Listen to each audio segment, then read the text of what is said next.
My name is Ratana Sangsui-Jung, and I'm a senior city planner with the city of Minneapolis. I'm Wes Durham. I'm also a planner with the city of Minneapolis. And thanks for having us out here today to join you guys at your conference. And I want to thank Jill again for introducing us and connecting and having us here today. And I just want to give a shout out to two of our peers that weren't able to make it, but Bree Golding and Medell Duenius, who also helped do a lot of our engagement over the past couple years and helped form the content for these slides, so just want to recognize them. So just before we get into the presentation here a little bit, we're going to talk in the context of really our comprehensive planning process for the city of Minneapolis 2040, which you guys probably maybe heard of. And then we'll talk really about some of the case studies in terms of engagement, how we've done that over the past couple of years to help inform our process, and then also have a conversation and dialogue with participants here today to really have really help to get some takeaways of how you can use some of these strategies within the communities and the work that you do in your communities. So in terms of the agenda, what we're going to do is we're going to give you some context, Minneapolis 2040, what that is all about. Then we're going to talk really about kind of our mindset on what we did and kind of our thought process in terms of how we shaped our methodologies to make sure that we reach all our different stakeholders throughout that process. And then we'll get into some specific areas around building relationships, how you can design your engagement activities to make sure that you can get the most out of your interactions. We'll talk about technology, and I think a really key component about this is how do you report and measure your work in terms of engagement? Because you can count widgets in terms of the number of participants, but what does that really mean at the end of the day? So I think we'll talk a little bit about how we did that during our process. And really, again, the goal for today is, I know we have about an hour and a half, but really we want to use this first hour to really talk about all the work that we've done and kind of share our experiences. And then we'll use the last 20 to 30 minutes for Q&A and also to have that discussion among us as participants and how we can apply this work in our communities. So I think it's really important to really do some level setting on what we mean and what we want to do and how we approach the work that we do around, city, urban planning, community development. And really, in terms of our mindset, I want to define a couple key terms that were really important for us as it helped us navigate our work. So I'm going to read this to you, so bear with me, but I think this is really important as we move forward through the conversation today. So equity, as defined by our city coordinator's office, is fair and just opportunities and outcomes for all. Racial equity, the development of policies, practices, and strategic investments to reverse racial disparity trends, eliminate institutional racism, and ensure that outcomes and opportunities for all people are no longer predictable by race. And I think this last piece is really important as well, not defined by us, but by UC Berkeley, diversity. Diversity includes all the ways in which people differ, and it encompasses all the different characteristics that make one individual or group different from one another. It is all-inclusive and recognizes everyone in every group as part of the diversity that should be done. So I want to make sure you guys keep that in mind as a perspective as you look at the content, and then also how does that apply for the work within the community that we work in. So what is Minneapolis 2040? So we, as city planners in Minneapolis, we work in the Department of Community Planning and Economic Development, and our team in long-range planning is responsible for updating the city's comprehensive plan. So we've been doing this, so again, as mandated by state statute, we're supposed to update this every 10 years, and we recently just completed our process back in 2018, and really it's a land use policy document that really guides the growth over the next 20 years in Minneapolis. So within this document, we have a range of 100 different policies, ranging from 11 different topic areas, including housing, economic competitiveness, transportation, and public health. And really early on, as part of this work, prior to 2016, when we started this process, the team also drafted values that would really guide our work. So 6 values were adopted by the City Council: growth, equity, sustainability, livability, competitiveness, and good government. So as we look at drafting policies, we want to make sure that we're upholding these values in some sort of way, and also during our planning process to make sure that it's inclusive. But can you guys guess which one of these policies stood out the most or kind of lifted to the top? Just go ahead and shout it out. Well, that was part of it. Yeah. It was probably in my earlier slide too that I called out in the definitions. Equity. So equity definitely lifted to the top and one of the priorities within our council members and as well as the community. But sustainability was at the top too, as we talk about climate change issues. So we'll get into a little bit of that later on. And during our work, we're really, in our first year of our engagement process, we asked a lot of aspirational goals, right? In 2040, how would your housing need change? How would you change getting around the city? What kind of jobs would you want to work in the future? And what does community health look like, or what does a healthy community look like? And really, one of the resounding themes, which was really informing our values and our goals, is around, hey, if we were to grow as a city, yes, I want to make sure that I have a living wage job. I want to make sure that I have a safe, affordable housing for my family. But we want to do it in a way that's actually inclusive.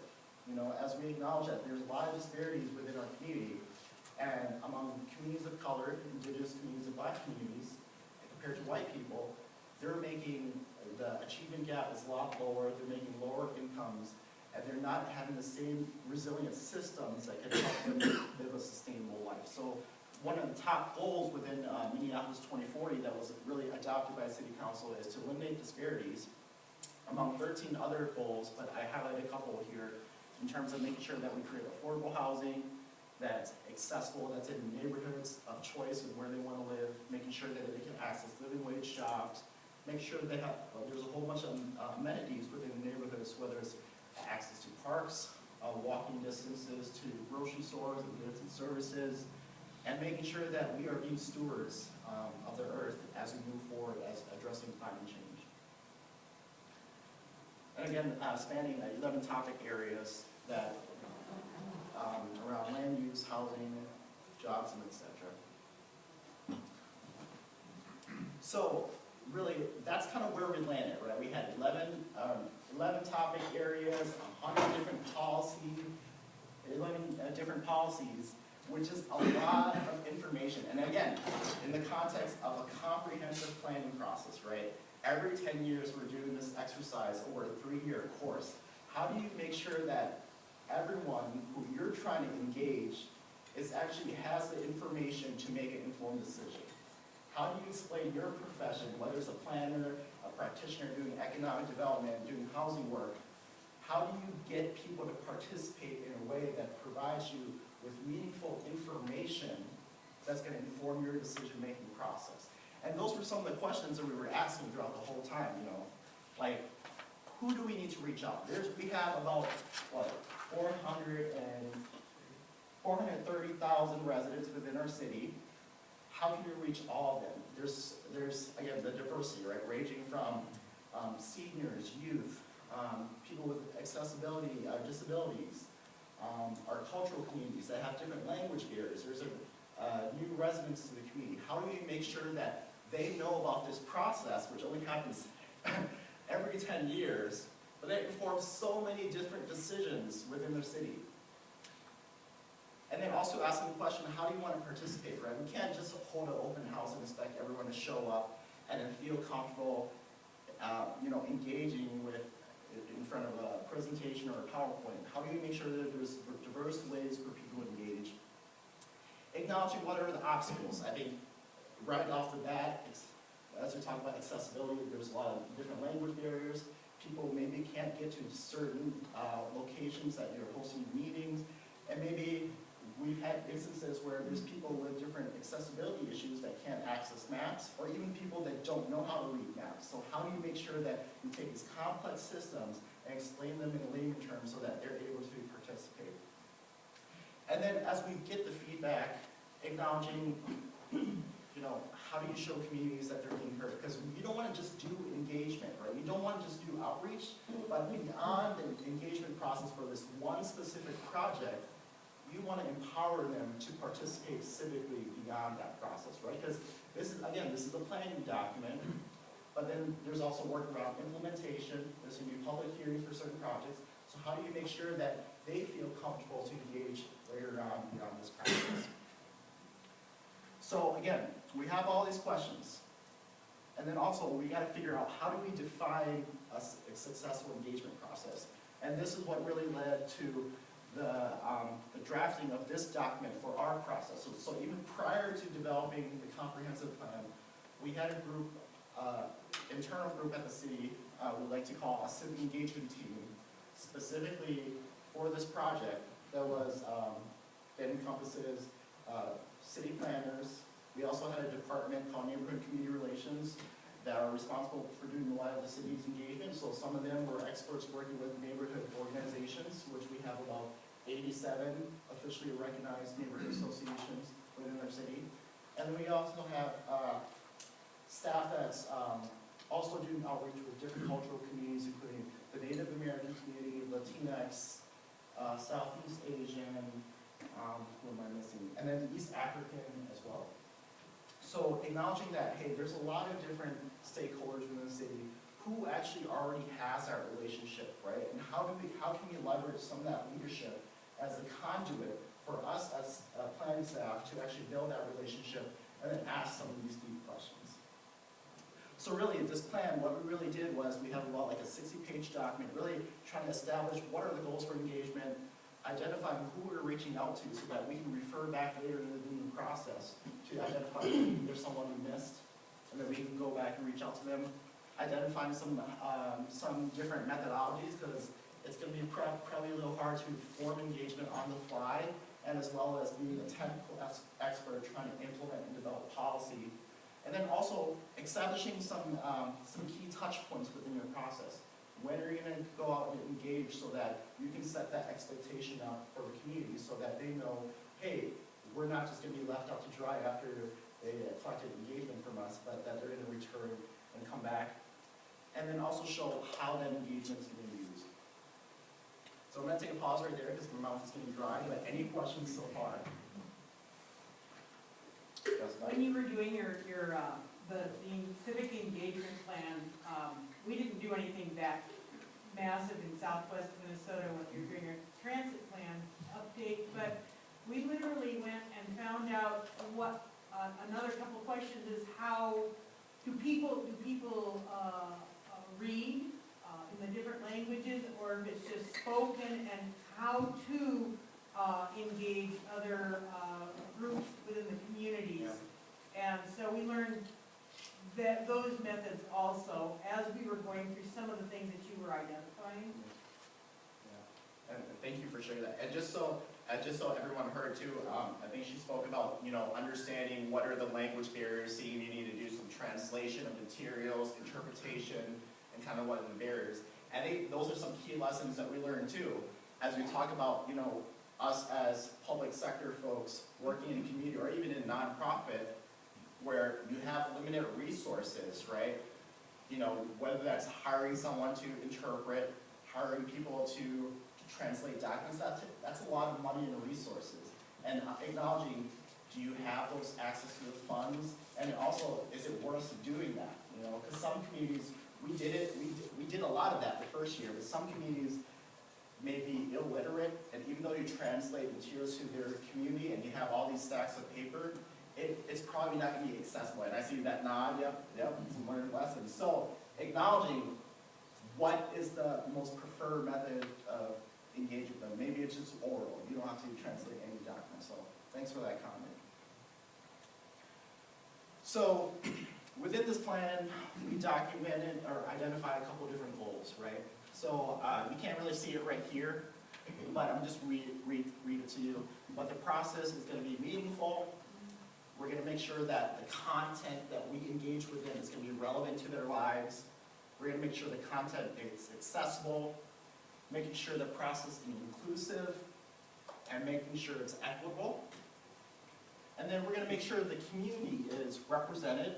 We're going to make sure that they're informed, making sure that they feel heard, and then making sure they feel empowered.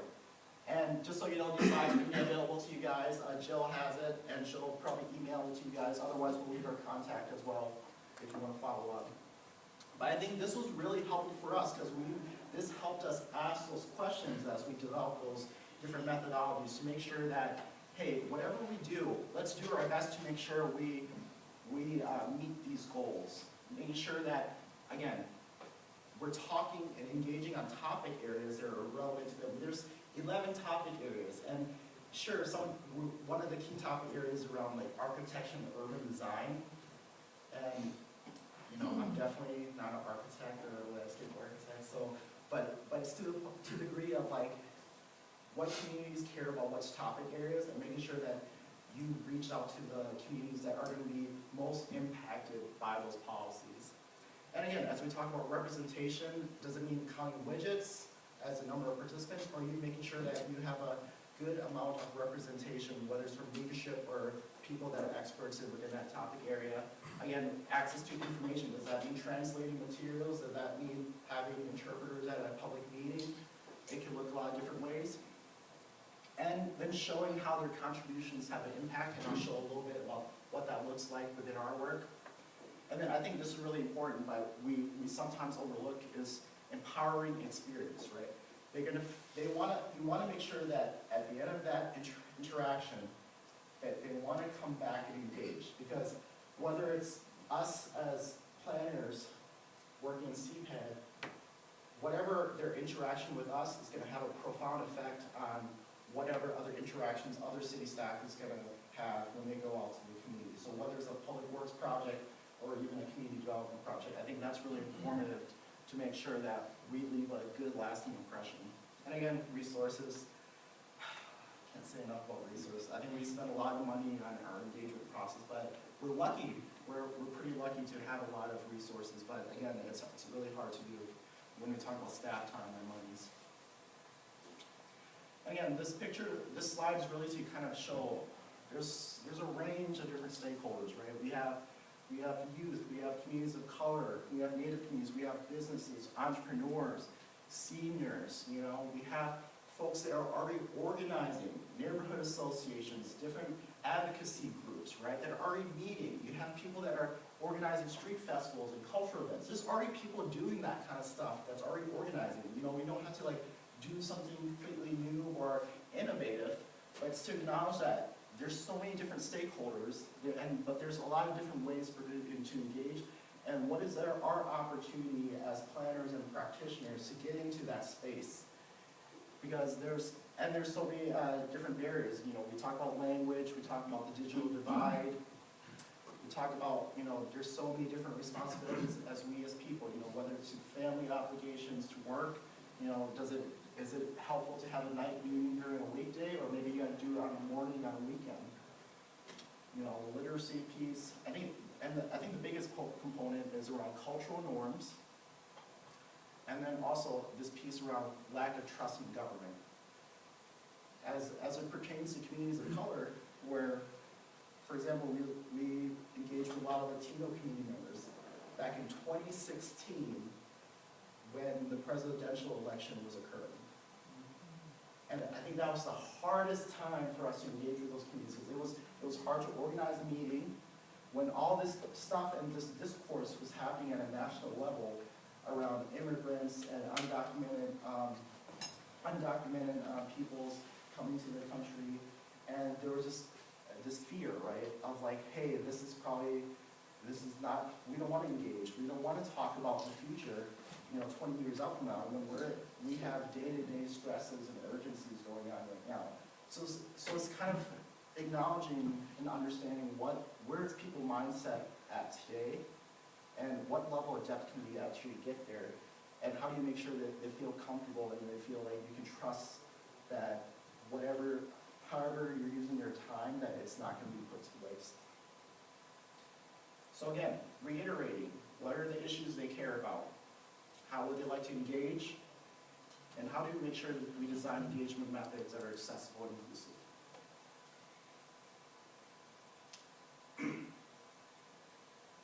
So returning back to the earlier slide around, those three definitions around diversity, equity,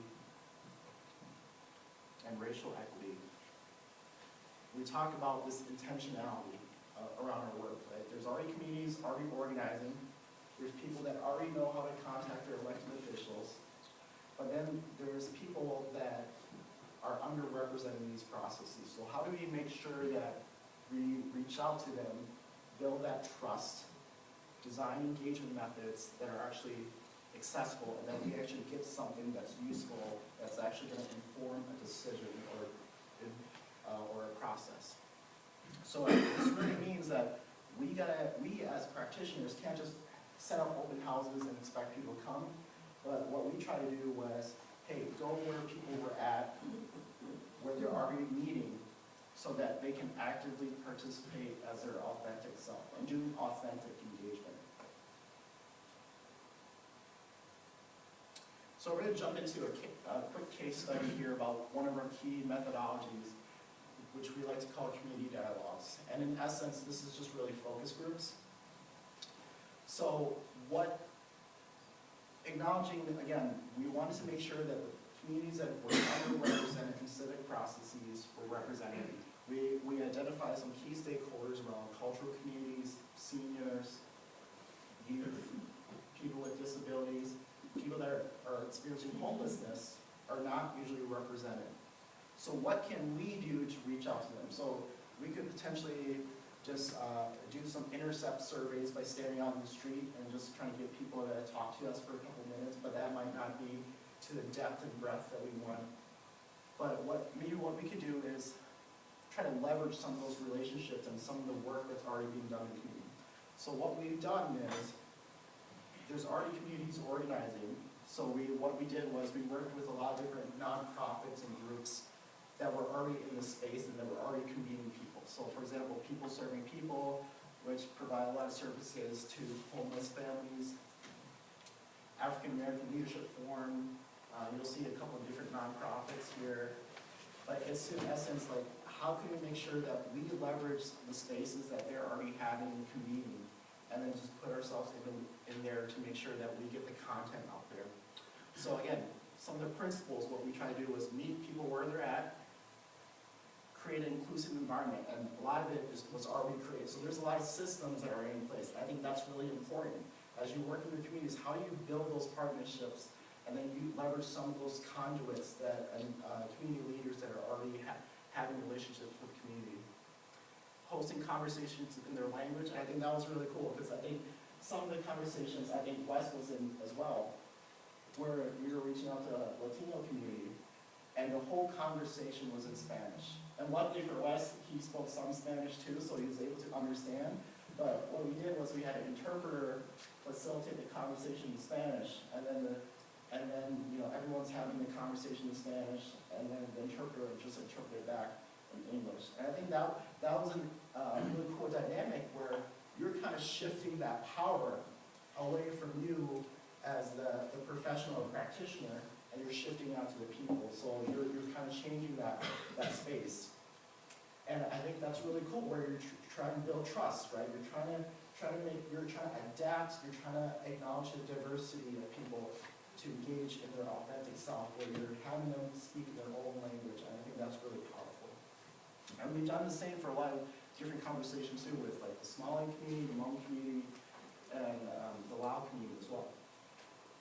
And the key piece is like identifying what the next steps is. We can have those conversations, but what's next? And really, what that looked like for our conversations was, so again, acknowledging that this was a 3-year planning process.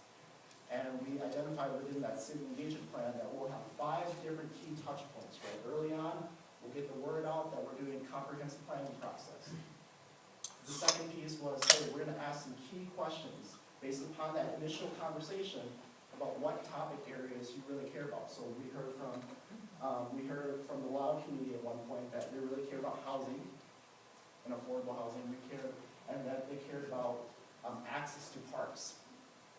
So what we did was, in the second conversation, what was really powerful was we brought our housing director to go meet with that community, showing them that, hey, we're not just staff just trying to listen and pass the feedback up the chain, but that we actually have decision makers that are willing to sit in on the conversation, hear you face to face, and that they're actually committed to addressing these issues and problems within the community. And I thought that was really powerful. And then again, returning back, what did we hear the first time?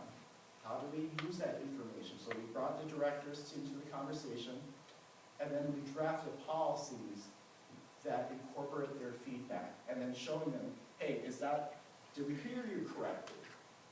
Is this addressing the needs and concerns that you brought up?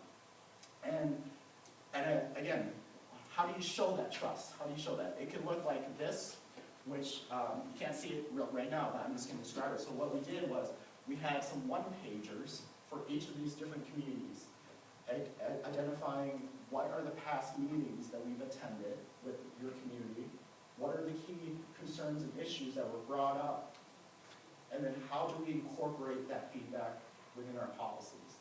And we've had, again, going back to the comment earlier about, we translated some of these materials into different languages. Some people didn't even read it, but I think it kind of showed people that, hey, we're committed to building that trust. We're committed to transforming our systems and our way of thinking to make sure that materials are accessible to you.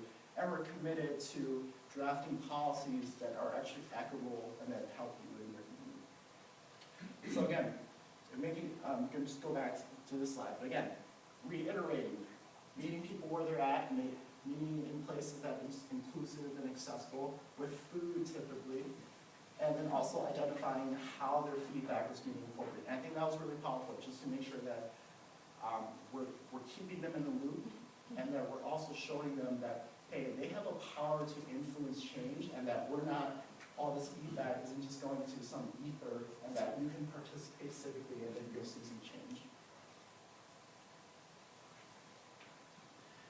So Ratana has taken some time after kind of setting up how we were thinking about engagement in this planning process to talk about one very, very important leg of engagement that we undertook for Minneapolis 2040. We had a couple of other different legs, and so that's what I'm going to talk about now. They're all really interrelated, and I think in an ideal world work together. So first I'm going to talk about designing engagement activities for in-person street festivals, open houses, that kind of thing. As Ratana talked about, ideally you don't have someone just kind of cold coming into an open house, what's going on. But thinking about when we're designing activities for in-person engagement, still when that does happen, how can we shape these activities in ways that are going to be as inclusive as they can be and are going to grow the audience who normally participates in a planning process. So I'm going to talk about, and then I'm also going to talk about how we designed online engagement after that. So a couple of things to think about. I'm going to talk through, so Ratana talked about kind of one continuous thing, these community dialogues, that really remained the same over 3 years. I'm going to talk about a lot of different things. Please, if you have questions about any particular activity I'm mentioning, just go ahead and raise your hand and we can talk about smaller detailed questions in the moment so they don't get lost. Bigger questions about this we can save to the end. We're saving some a good amount of time for discussion. But so thinking about in-person engagement activities, there are a couple of different things that I think kind of played out throughout the whole process, the whole planning process for Minneapolis 2040 that were really important to generally the success of our in-person engagement. So first of all, we worked with hired artists throughout the process to help shape these activities. The main person that we contracted with was a social practice artist who actually creates kind of exhibits and to foster human interaction, basically, in person. And that was a really interesting experience. We also hired a number of other artists who help us make some of the more discrete products that we used throughout the process. But even if you don't have the resources available for that, and I think this goes for a lot of what I'm going to talk about here, the question is how can you adapt kind of the general ideas and principles to your own situations when you're conducting in-person engagement? Second, we used a variety of media. There were just a lot of different ways for people to interact throughout all of our events, and I think that was very powerful because if you just have one narrow medium of maybe filling out a comment card or testifying at a public hearing or that kind of thing, you're going to limit who is comfortable participating. The more ways of participating that you can provide, the more meaningful feedback you're going to get from a wider audience. We offered a lot of activities of varying depth throughout the process, so you can come to a lot of our open houses and you could stay for 1 minute and leave a post-it on a poster somewhere, or you could stay for a whole hour, and there were different activities to foster engagement at those different levels throughout all of these events. And then finally, we had an evolving approach over time, so we just tried a lot of different stuff and we saw what worked and what didn't work, and I think as we went on, saw that we started to refine things a little bit and really just get better at it ourselves, because basically we've gotten to practice a lot. So first I want to talk through just a couple of high-level questions that I think are important to shaping in-person engagement activities. First, what is the context that you need to set? What do people need to know and how are you telling them? This is a chart that we included in person posters for early on engagement that honestly I think conveys too much information. It's a little too complex for what we were talking about. We were kind of trying to show our work, so to speak, about what was going on with housing affordability in Minneapolis. But I think people kind of already knew, right? I think that this could have been a sentence on a poster board somewhere and not quite everything that's going on here. Something that's important for a report, maybe, but not necessarily needed for in-person engagement. Second, thinking about how are you collecting feedback, how are you gathering input for any in-person engagement activity that you design. A couple of things are going on with this poster, which is one kind of example from one of our engagement open houses. So we've got, I think Post-its are really great because you can put a Post-it anywhere and a person can put a comment on a Post-it anywhere, and over time we just started laying out Post-its more and more in different places and got really good feedback from that. At the same time, I don't really like dot exercises. We did one, but like using that feedback in the end, it's kind of hard. Like, it's good in the moment to see, oh, how is someone reacting to this question? How are people generally reacting to this question? But later on, harder to use. The way that we gathered input for Minneapolis 2040 and eventually processed it was every single comment that we received went into a spreadsheet with details about what event did it come from, what activity did it come from. And then at the end of each phase of engagement, we would go through and we would read those comments and we would analyze them and pull out themes and that kind of thing. Harder to do if you're not gathering those discrete comments.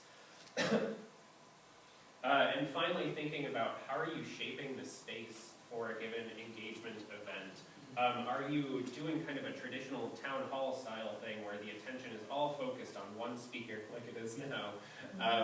Or are you diffusing attention? Are you focusing attention and interest in different places? How are you shaping power dynamics even by whose voices you're lifting up and what are you kind of how you're shaping the room, all of these things.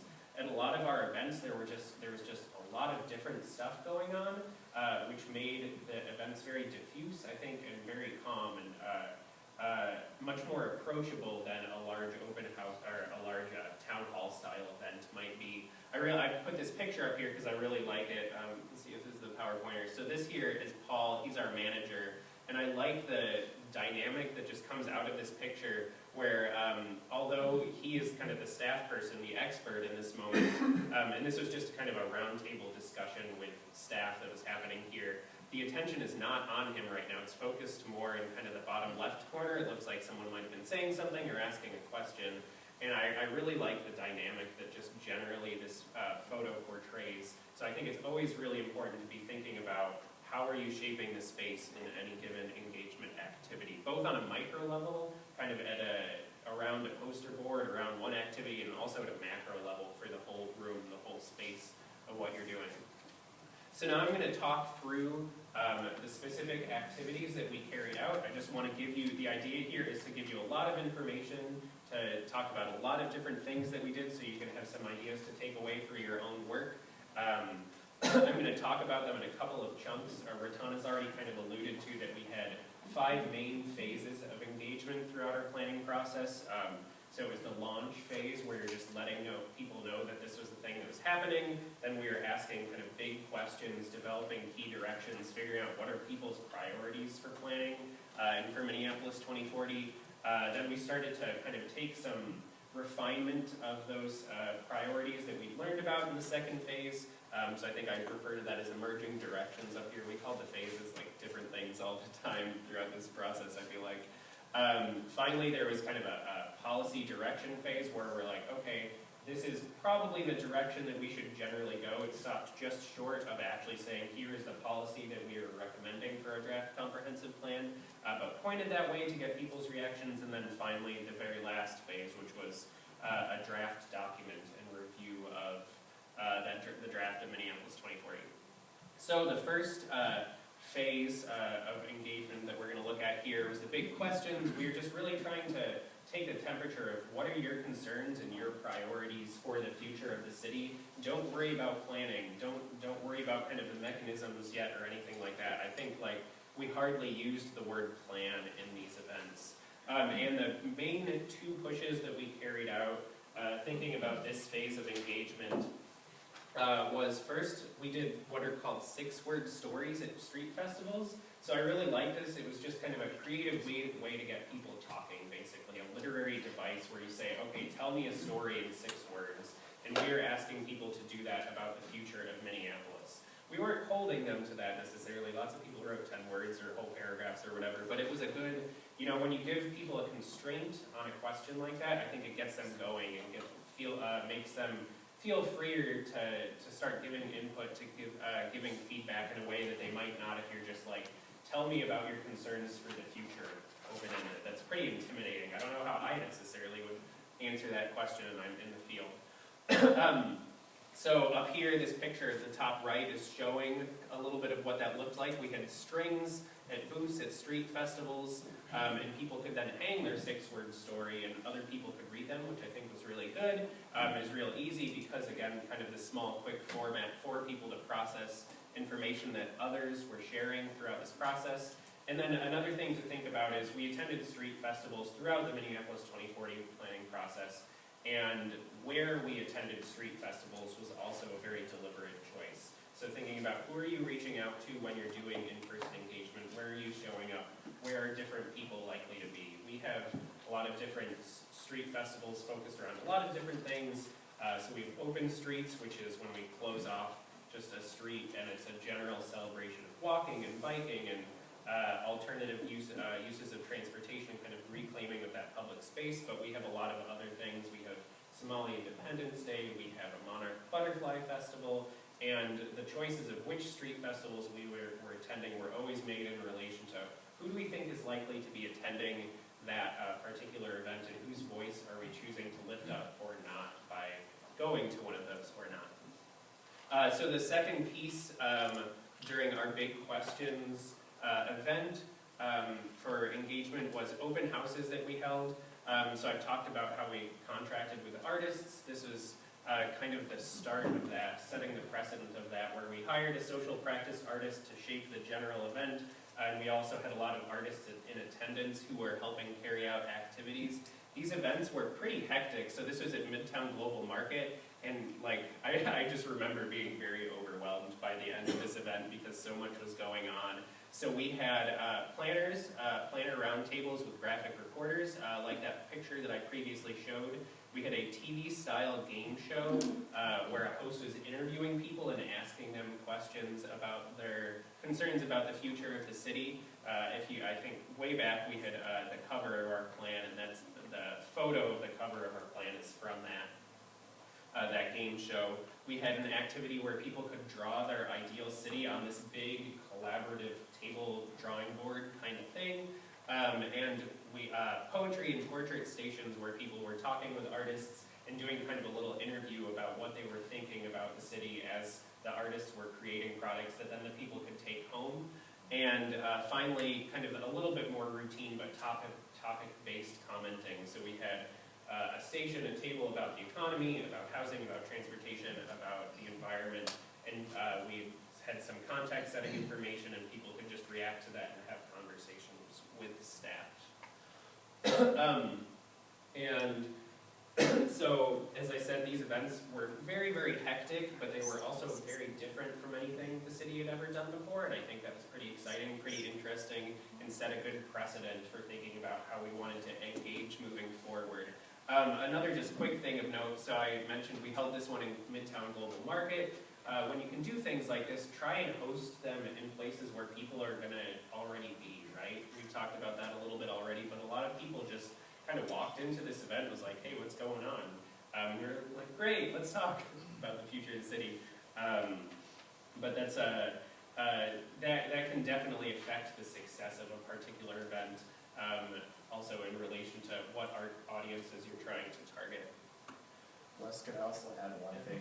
I'm going to reiterate food. I know it's the most expensive thing on any budget, but for our next series of open houses, what we did was we actually contracted with food trucks and like got them to like, one, I think we were able to uplift a couple businesses, right? But then also, these meetings were during like weekdays on an evening sometimes, or like on or in the morning on a weekend. But just again, feeding people, giving some nourishment, and I think just breaking bread with someone is just so powerful, and just kind of engage with someone that you probably wouldn't engage otherwise. So just having meals.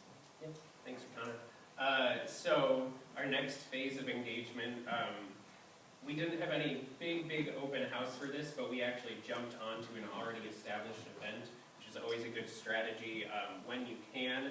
So at this point, I was talking about, we had kind of emerging policy direction based on our initial phase of engagement. We knew that people were really concerned about housing, and they were really concerned about racial equity. Those rose above all of the other comments largely that we received in our initial phase. And so we started to focus our engagement on that a little bit more. At this point, we're starting to talk about planning and what it is and how it might play a role in all this, but we're not getting into the weeds too much. So again, thinking about context, what do people need to know, what do they not need to know? And how are you setting all of that up? So we jumped for kind of the open house style thing, we jumped onto an already established city event called the Community Connections Conference that the city holds every year. It's basically a residence conference where people attend on a Saturday and talk with city staff, learn about different departments, and listen on different presentations about what's going on in the city. So we did a couple of things at that event. We had a game board where people had to allocate housing, had to figure out what to do with the growth that our city is facing. And there are a lot of different constraints on that game board, thinking about, well, do I want to put housing on a transit route, or do I want to put housing near where the businesses are, all that sort of thing. And so one of the outputs that we got out of that in terms of feedback was a picture of the completed game after a person had played through it, really just seeing like how would a normal layperson approach allocating housing in the city of Minneapolis. We also took, you can kind of see it there, it's kind of faded out by the table, but so these people were talking with planners and other relevant staff and also commissioners while they were playing this game, and those people would be writing down comments, and we would also be taking those. So anytime you can just kind of capture a comment, oh, what do you think about this question? Even if it's not within the structure of a given activity that you're already doing, it's an easy added benefit in terms of engagement. Thinking about depth versus of commitment of time versus not, we also had some pre-baked scenarios of this game that people could comment on that were just laminated boards in a stand in a space right near this where people could look and see, okay, what do I think about this option, and could write down a comment and put it there as a way to do this activity much more in passing, so you just don't want to talk to a staff person even. I know I get in that mood sometimes when I'm attending public events like this.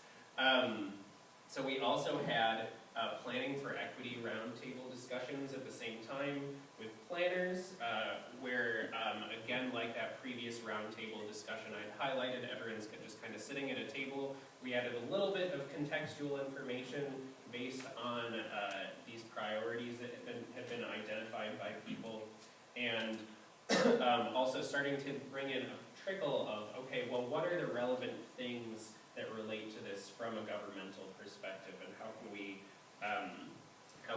start thinking about how we can use those to affect some of these things that you're concerned about. We also had some lighter touch activities at this event.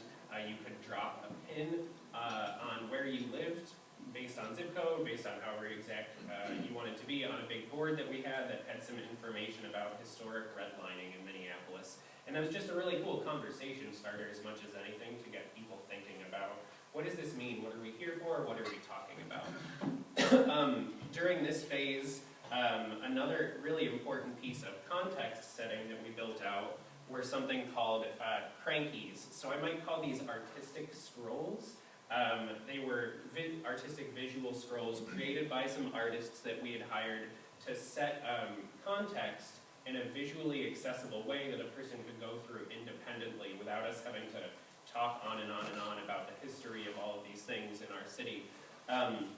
So they were two scrolls, one about the history of the city of Minneapolis and one about kind of the present issues that we face around affordability and that kind of thing. And they were visual with cartoons and kind of different images and also some text and some symbols to represent a lot of this that we had been talking about in the city. People could scroll through them on their own, and then at street festivals could make their own cranky, kind of a visual representation of what they were thinking about these questions that we were asking for the future of the city, and could also add in text. You know, they could really do whatever they wanted, and then we would scan these in, and we could look through them, pull out different themes, pieces of information, comments that were left.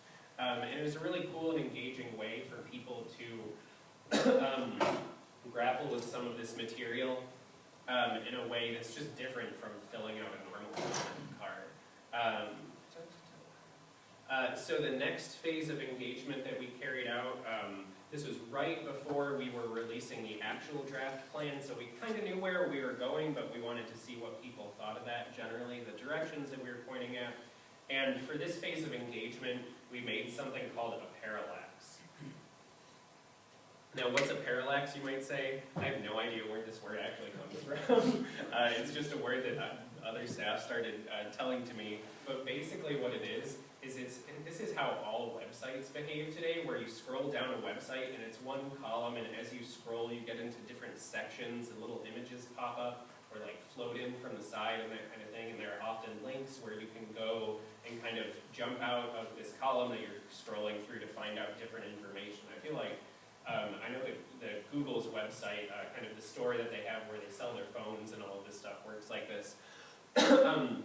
But this was a really interesting example where we actually flipped and shaped our in-person engagement based on how we structured our online engagement. So we had this parallax created that was an online scrolling story that talked in a repeated structure about, we've heard from you that this is a thing that you're concerned about. We also know that this is an issue based on studies that we know, information we have as planners.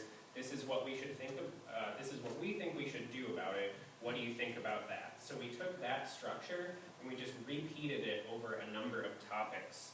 And basically printed this parallax thing out for our open houses. And so you would walk around the room and view poster boards that just repeated that structure. We've heard, we also know, this is what we think, what do you think? And so you can kind of see that, or like right here, there's a picture where it says, we've heard that everyone, let's see, I'm trying to figure out what this board's about. I think this is about accessible housing. And so as you would go around, you would interact with these stations. You could leave comments on poster boards that had policy suggestions. This is where that dot exercise also comes from. Also, if you wanted to go more in depth, we had tables with stations with maps where you could leave information thinking about housing options in the city, thinking about retail and transportation options in the city. You could really get into the weeds here if you wanted. You could look at the studies that we were looking at, the information that we were taking from experts to help supplement some of our engagement here. And I think this was a really cool in-person engagement opportunity because it was really coherent. It was really legible from beginning to end and exhibited a lot of these different principles that I'm talking about here in terms of how we were engaging in person. So final phase of engagement was we had a draft plan, we wanted people to comment on it, and what were we going to do here in order to do that. I feel like this is a very like make or break stage of in-person engagement where it would be very easy to be like, well, here's our 150-page plan, why don't you read it and tell us what you think?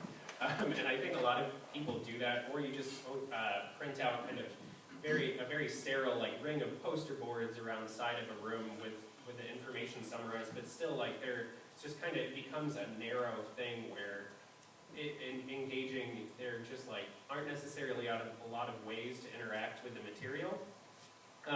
So for our phase of having people comment on the plan for our open houses, what we did that I think was really novel and really cool is we literally printed out the plan, but in a lot of different forms that gave people a lot of different ways to interact with the material. Again, from the very casual drop in, leave a comment, go, to the very deep, get into the weeds, read as much as you want, spend an hour engaging with this material, and we had people who did all of the above.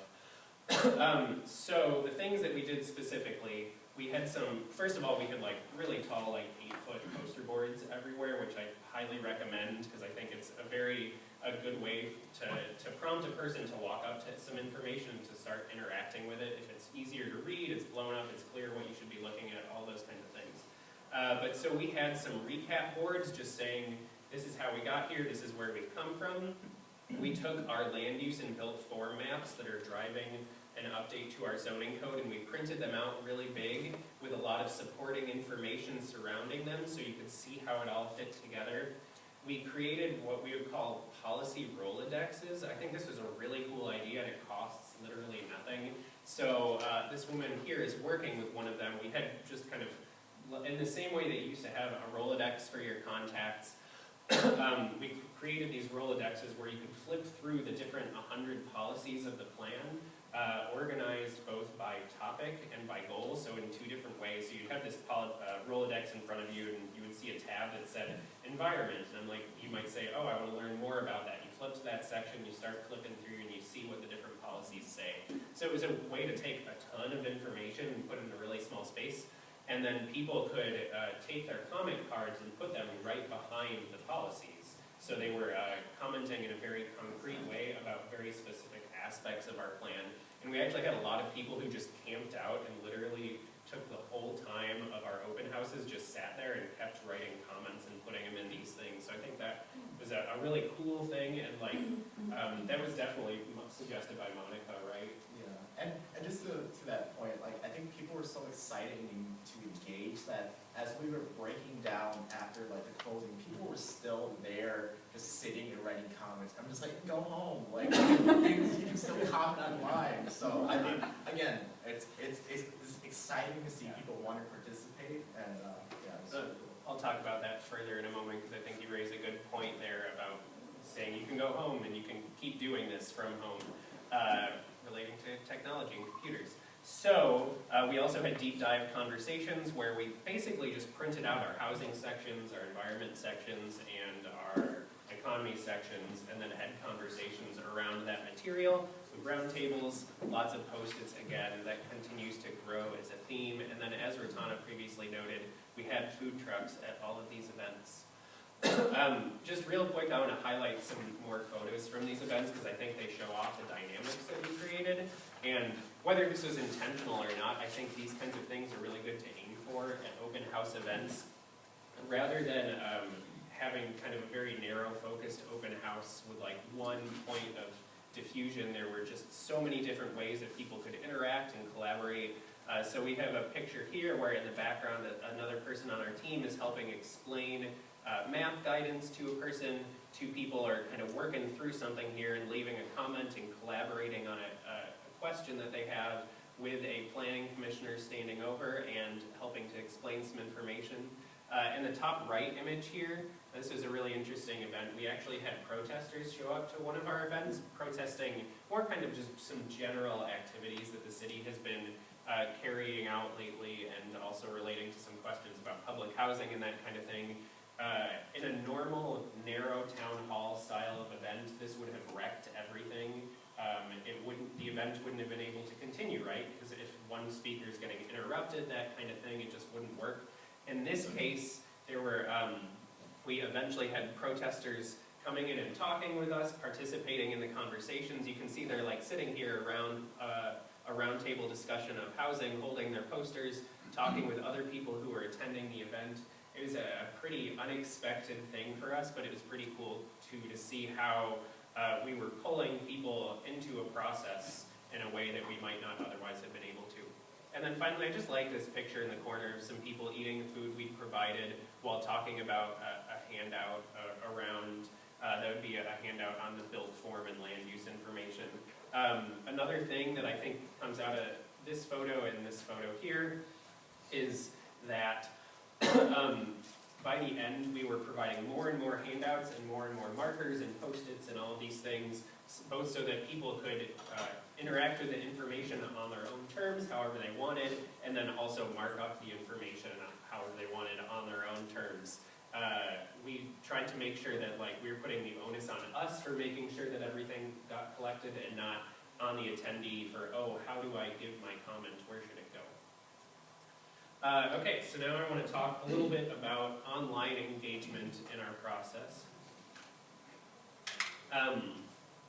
Online engagement is changing really, really fast. I think that's the first thing to say, is that the capabilities of different tools out there 5 years ago versus today are so different.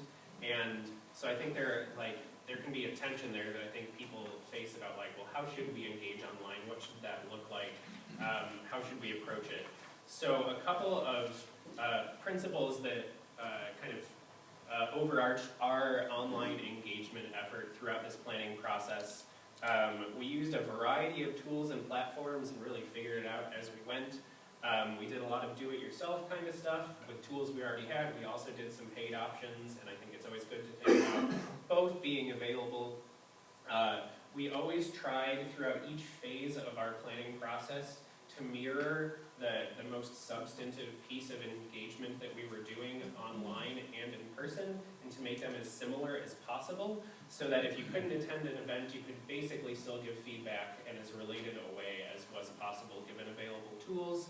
And then finally, a last, kind of a joke, but also kind of not, a last piece of advice, hire an intern if you can. That's basically why I'm standing here today, is that in the spring of 2016, I was a graduate student intern with our team, and I had finished a bunch of tasks that I had, and my manager was like, go figure out how this stuff works, take some time. Interns, I think, have availability to kind of scope out what is available and what works and what doesn't in ways that regular staff people just don't have the time for. And that ended up being really valuable for a team that early on I had a lot of time to explore what was possible with the resources, a lot of the resources that we just already had. So a few quick questions to keep in mind thinking about online engagement and what should it do and all those kinds of things. How can it help with traditional barriers to engagement? So we always talk about, oh, can a person get to a night meeting because they might have to get a babysitter for the kids and all of these things. Online engagement helps with that. I also chose this picture because I noticed when I was looking at it, there's this person in the middle that is holding like a brochure or something and looks really overwhelmed. And I think online engagement is also valuable for questions of intimidation, for questions of what is this thing? I don't understand it. I don't want to go to this meeting because I have no idea what's going on. If you offer ways for people to consume information and then to respond online, they're that much more likely to attend a meeting later on. Second, I've talked a lot about already how we've offered a lot of different ways of engaging at all of our in-person events. I think that online engagement can supplement this, and that there's a difference between writing a comment card in person and putting it on a poster, putting it in a box or something, and typing it out online, just in terms of the processing that working on a computer might enable someone to do on their own time in their own environment. So I think that while they are related, that offering different methods like that that are kind of pointed in the same direction can be really valuable in terms of online and person. Same thing goes for marking up a map with a pen versus going online and putting in a very specific geographic point and zooming into exactly what you mean.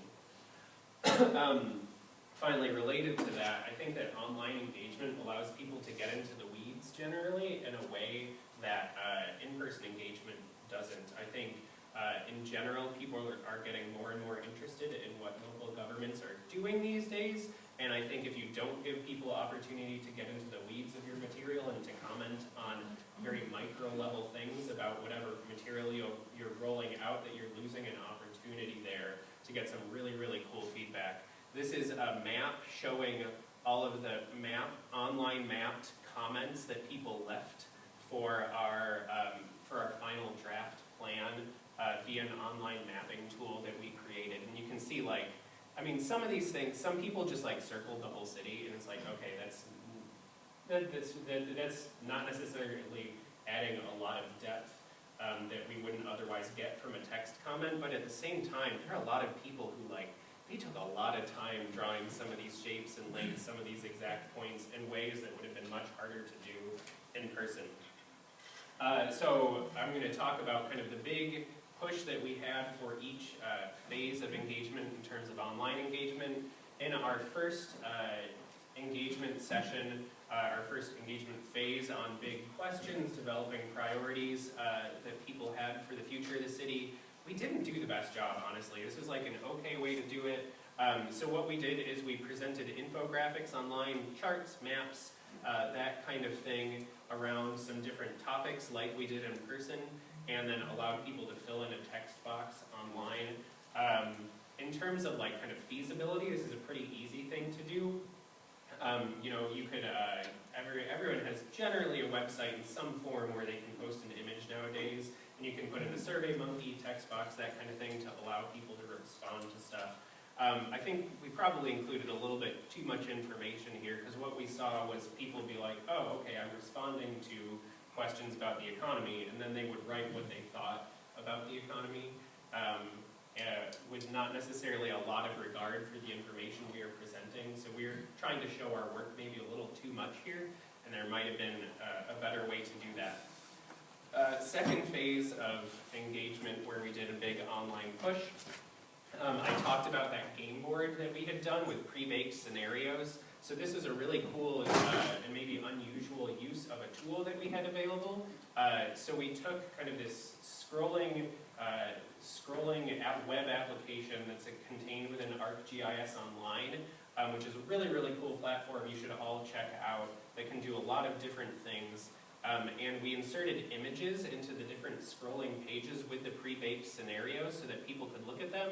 We put some framing text on the side so that people could read about what was going on and kind of experience the same conversation we were trying to prompt online. And then you would eventually scroll down to the end and there'd be a survey monkey, and you could fill in a little box and say, oh, I think this about scenario 1 or scenario 2 or scenario 3. So an exercise that was basically the exact same as much as you can get in terms of the in-person and online engagement opportunities there. And on the right, what I'm showing is a similar item around the Planning for Equity discussions that we had in person in our Community Connections conference. So for that, we took all of the same information that we were presenting to people in these discussions, put it online, made it in some cases a little bit more interactive. Maps you could zoom in on and that kind of thing, and some images embedded. Also some links to some outside sources, which is always a really cool thing to be able to do. And then same thing at the bottom, people could fill out a survey monkey and reflect on the information we'd set up. So you lose the interactive opportunity of talking to people about these issues, but at the same time you gain maybe some extra space for reflection. I've already previously talked about the parallax, so for our next phase of engagement, as we were developing policy direction, we had this parallax thing where our in-person engagement was shaped based on this online tool that we had that I think was really cool. We had this custom built because there had been interest in doing something like this for a fair while on our team, but more and more there are really easy ways to do this without doing too much paid customization, without hiring necessarily a separate contractor or anything like that. In fact, ArcGIS Online that I've mentioned before is going in the direction of making this type of format one of their main things that they are focusing on and putting energy into. And so I don't know exactly kind of what the pricing structures are on that platform and that kind of thing, but I think that that is a resource that a lot of different people could use in lots of really powerful ways, even if you're not working for a large city as we are. Another paid option we used during this process, because we weren't sure at the time if this was possible to do ourselves or not, we just kind of needed to do it quickly, was we hired something called Maptionaire. So Maptionaire is a product that allows people to give geographically located comments through an application application that you basically pay for a subscription for 3 months or 4 months or however long you're doing a thing. And then at the end, you get kind of the information that people have put into it. So these couple of dots right here, I think represent comments that people left on a couple of different questions we are asking throughout this phase about housing options, retail options, transportation options in our city.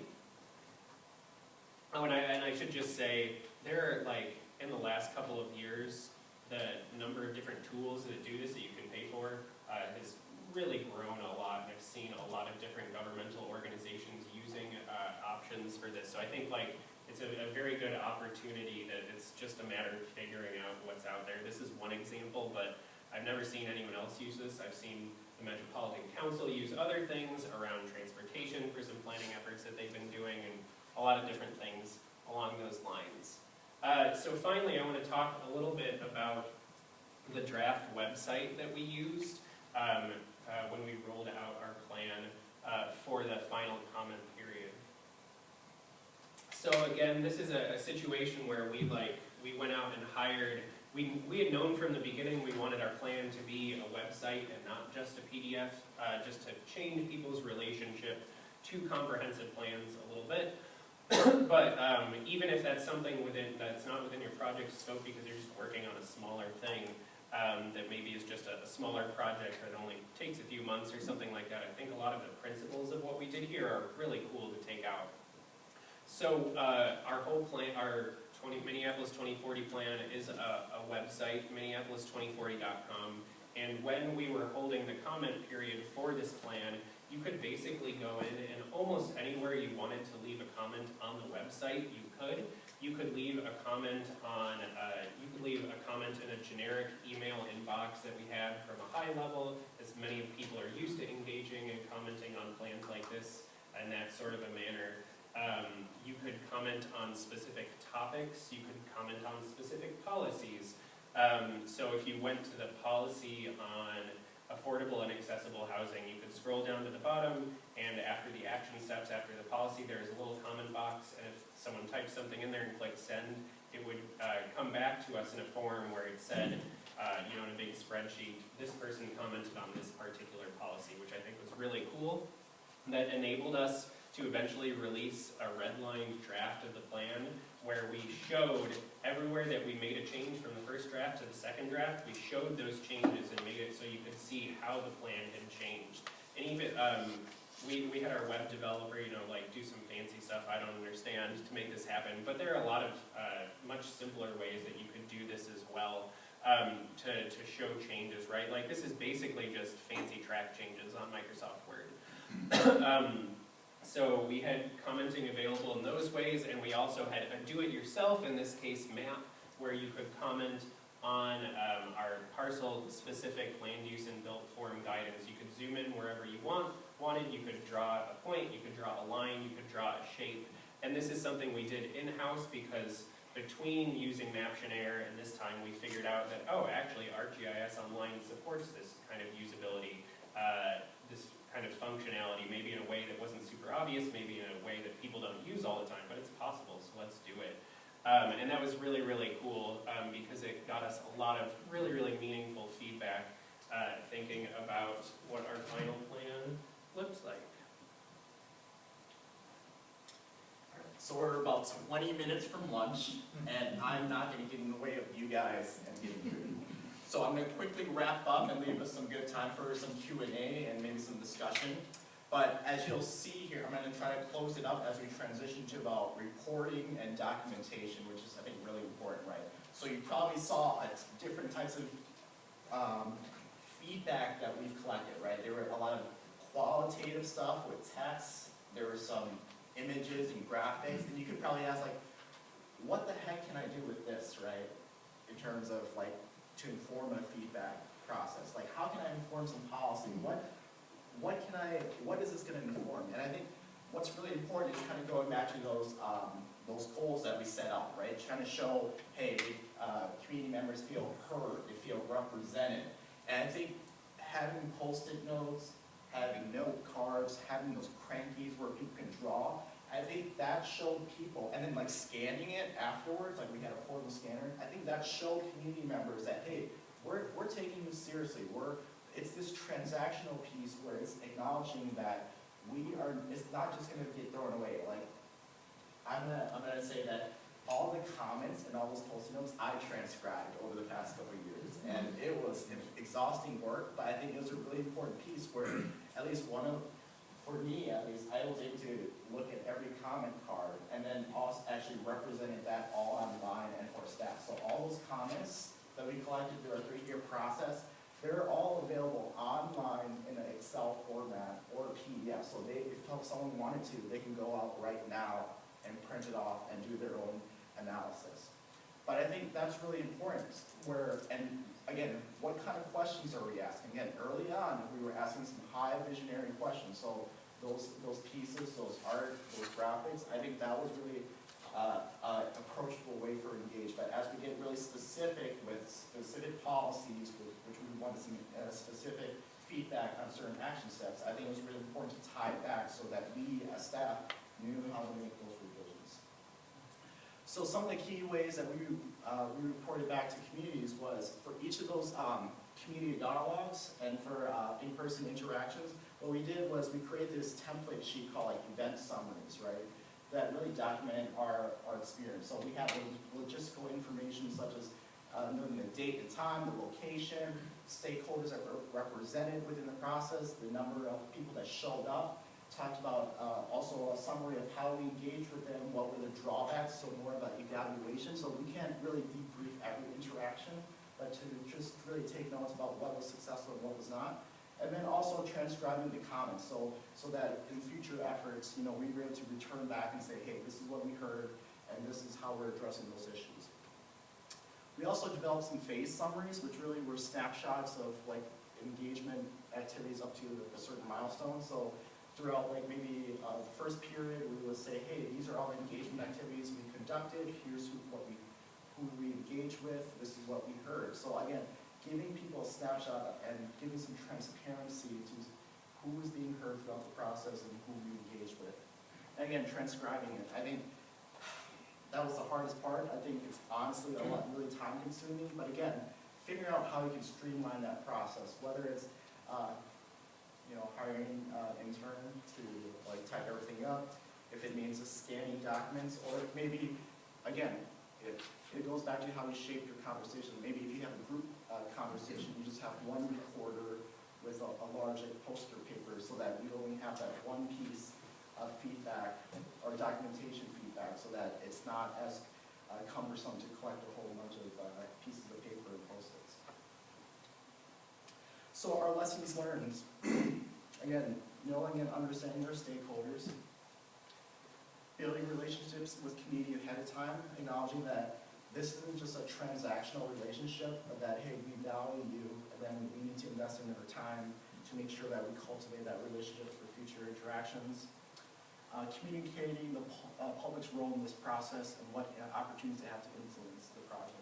I mean, I just sat through like a public works project the other day, trying to understand like 10%, 30%, 60% design, and what does that mean? If it means like, okay, the most impactful place is at the 30%, making that clear ahead of time so that you can get as many people to influence that decision-making process.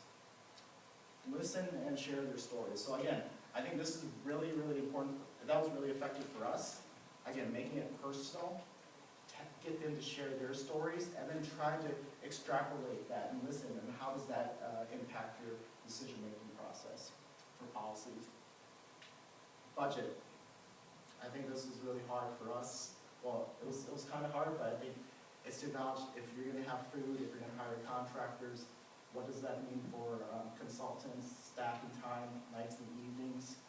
Think about what those resources you might need. And we had a couple RFQs for artists that we hired. How do we make sure that we're able to pay them to help us with the process? And then also defining what successful engagement process looks like. I think we had to go in front of the council members and explain what does that mean for your constituents. Does that mean, hey, we have like X amount of people show up to the open house? Does that mean we're reaching we have X amount of commons. I mean, we did some of that documentation, like we said, we had probably 150 different community meetings throughout the 3-year course. And where was it held, who did we reach out to? So I think that was more powerful than saying, hey, we reached like 30,000 people. So I think that concludes kind of our presentation. I think we just kind of want to open up to questions that kind of came up. And yes. Yes. I have 2 questions actually. What percentage of the work and budget was spent on community engagement?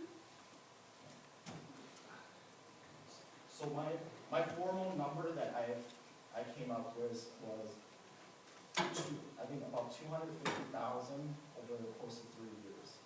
And that's crazy a lot. And what that encompassed was food. We hired photographers for a couple, which wasn't a lot. But we hired the artists, right? So I think we had a couple different contracts. Like one was 25,000 for the crankies. One was maybe 100,000 for over the course of 2.5 years to help us with the open houses. And then also, because they help also subcontract and help the staffing too for those open houses. Because I think we're fortunate enough to have a large team to help with staffing. But I think for a lot of different communities, that's going to be hard too, to have that specific one-on-one interaction. So I think that was the hardest part of the staffing. If I can add to that, if you haven't looked at Springboard's website, they have Ready Go Art. So if you Google Springboard Ready Go Art, you can hire the artist for your event. And if we look at scale, I'm sure that kind of dollar amount was many interactions and many events. I think that Springboard ranges somewhere between like $300 and $1,500 for an event. But they have ready-made kits that you can hire to come to your event and artist their time to do the facilitation part of it and get that, filter that feedback back to you. WCI also contracted with them to create our own kit for something that wasn't yet available, so that is an option too. So prior to your presentation, the extent of my knowledge of the 2040 plan was when they hit the news with the fourplex thing. I'm just curious, at what stage in the planning process did that hit the news? And then did that impact how you moved forward and formulated the remainder of the planning process? So that hit the news in, Can you tell us what that is? yeah, so, What is it referring to? no, it's a helpful, clarifying question. So, one policy included within the Minneapolis 2040 plan is that we are allowing up to 3 units of housing on any given lot in the city of Minneapolis. Eliminating single-family zoning is the way that that's been described in the media a great deal. Whether you could argue that we've already done that a few years ago with accessory dwelling units, but basically the idea is that on any kind of normal-sized 4,000, 5,000 square foot lot in the city, you can build up to 3 units of housing in different configurations. So that hit the news. Our plan came out, the draft plan came out on March 22nd-ish of 2018, and that hit the news 2 or 3 weeks before, something like that. And so we definitely saw a higher level of engagement after that time, I think. Though we had been like kind of trying to hint in this direction for a while without being too brash about it necessarily, that we were going to propose some pretty significant changes to, I think, the status quo in Minneapolis, and that was kind of that parallax developing policy direction phase. In general, during that time, we were trying to point in some of these directions as well. So we saw definitely more engagement after that, yeah, I don't know. Well, I think I would say this. Over the past 2-3 decades, our growth strategy has been, okay, we're going to focus growth along transit corridors, light rail, bus stations, and things like that, right? And basically, let's leave interior neighborhoods the way they are. And interior neighborhoods, or the number of parcels, probably make up about 70% of the parcels within the city, and they're zoned for single-family homes. So if we're talking, we have these large aspirational goals. I mean, we're pretty aspirational.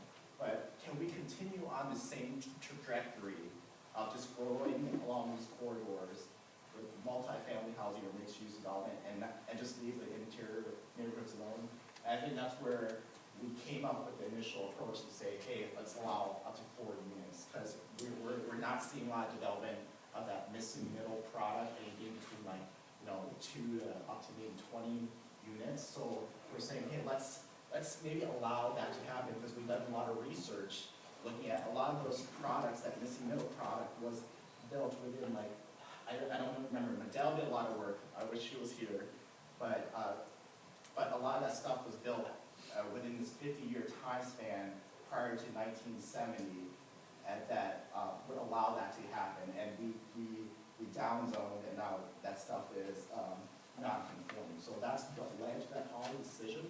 But again, just going back to this narrative of, if we're going to create housing for all, we're trying to address racial disparities, and this is a part of that. Allowing people to live in different neighborhoods, having some more choices, having some more housing that actually meets their needs. So I think that was the discourse that was happening. Like, people that didn't want multifamily units within interior neighborhoods, and they were saying, hey, this is part of that wealth building strategy. Maybe you can own duplex or triplex and then rent it out, maybe create some more housing choice for access to some different school choices and some other amenities. I think just a quick thing to add about that is how engagement changed is because we enabled micro-level commenting on a lot of the different things that we were proposing, that although that got a lot of attention in the media, if you go through the actual comments that we have posted online, people were talking about a lot of other stuff, which I think was just like a general benefit of that approach, because from our end, like, we think there's a lot of cool stuff in our plan, not just this one policy thing, but if you only give people one channel through which to comment on a thing, then an issue like that, as it might come up, is going to generally tend to take over the discourse more from kind of the back-end substantive end of things as people are commenting. And just one last thing about that. I think the 2 days prior to the deadline of collecting our comments, I received 1,800 comments for people that protested that we don't want fourplexes allowed, and it had the same template language. And you're like, oh my gosh, like, first off, 1,800 emails, but then the second piece is like, can you elaborate more why? It was just said no. So I think that's a piece. We wanted people to take a position and then explain why, and that's why it was important early on to kind of give them that context setting. It's kind of goes to that, sorry, that interesting discussion. Kind of goes back to question. I know for engagement, when people are more engaged with projects they're against, they're for. It's like that's the trend. How do you counteract that? So I would say that that is less so the case in this situation than generally the media portrays. And again, like, I would return to that. If you enable people to have opinions on a lot of different aspects of your work, then they're going to generally, and they're going to seek out different ways to comment. I mean, part of this is that there was some organizing happening in Minneapolis that was through this group called Neighbors for More Neighbors that was very interested in housing choice and kind of the implications through the zoning code.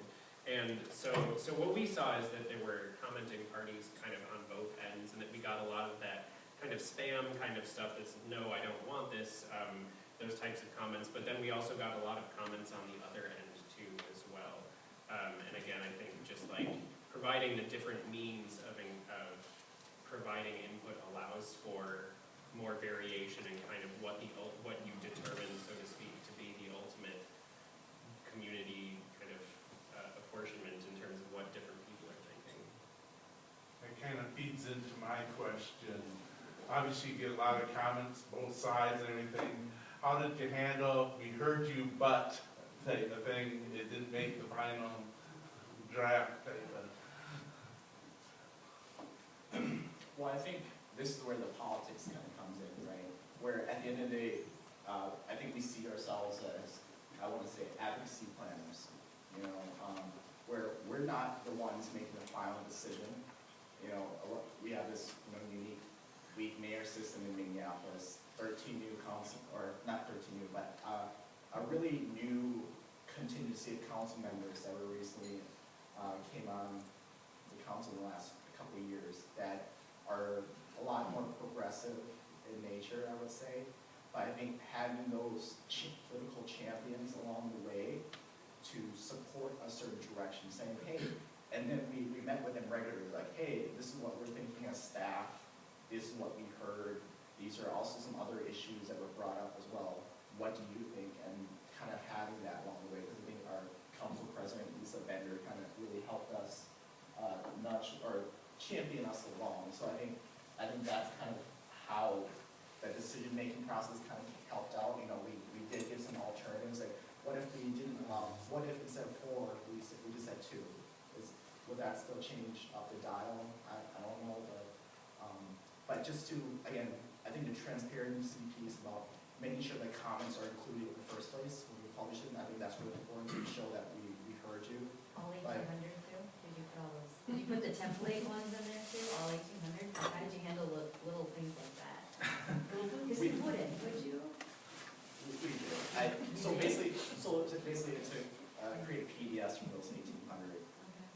Those were just in those last 2 years. But anyways, again, the transparency piece is important. I think as we work in the public sector, but I think the second piece is if we have these aspirational goals, let's take a leap and kind of see how it lands.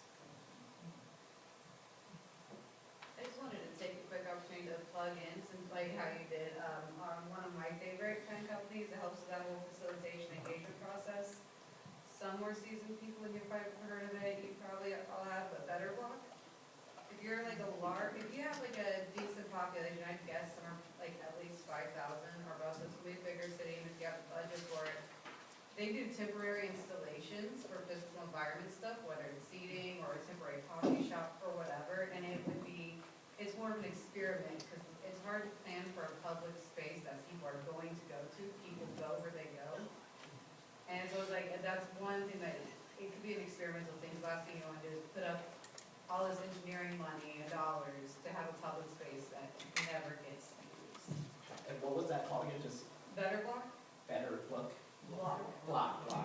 Yeah, they have like a TED talk about it, they have a website, I actually have a old classmate who works for them now, and that was one thing that we pitched for our Parks and Trails plan was installing these temporary installments, see if people use this space, and if you're willing to spend the money to experiment with it and say they don't do it, or they don't appreciate that space being there, then you didn't commit all the infrastructure and all the engineering dollars and all that. They just go ahead and set it up, this little wood thing, and, yeah. We have about 3 minutes left. So you focus a lot on a really good democratic process, and in theory, right, like the better that is, then the more likely you have a just outcome. So your outcome that you're after is a just plan, or a plan that reflects the community really well, then it looks like you've done a good job of that. But I would guess that most people think, well, that the outcome really is like whether or not that new housing development actually has some affordable housing in it. So you mentioned the political aspect, nature, a little bit like your council is leaning progressive. So how do you ensure that your plan is actually going to really influence the end user? Like how much work do you do within the city itself to make sure that everybody knows, the city, the street engineers and everybody knows like this is actually really important and we want you to look at it in its findings. So can you talk about that? Yeah, so throughout our planning process, we had research teams that were helping develop a lot of the policy in here, and those teams were set up by different topics, the topics you would generally expect, and were comprised of staff from all around the city from different departments, so from public works, from sustainability, from housing, from all of these things. And some of the policy development, so because of that, reflects work that in large part some groups are already doing some of the time, and sometimes it reflects direction that they were interested in going already. But there was a lot of buy-in created that way. I will totally admit that part of what we're trying to do here is get more people on board with the comprehensive plan than we have had in the past, because there are various bureaucratic processes around land sales and kind of the immediate tasks that city planners take care of that are definitely covered, and then there are a lot of things that definitely are not necessarily covered. And so building consensus within the city is something we've tried tried to do through these research teams and through just a much more collaborative process than we've had in the past for building a document like this in terms of who we're drawing in.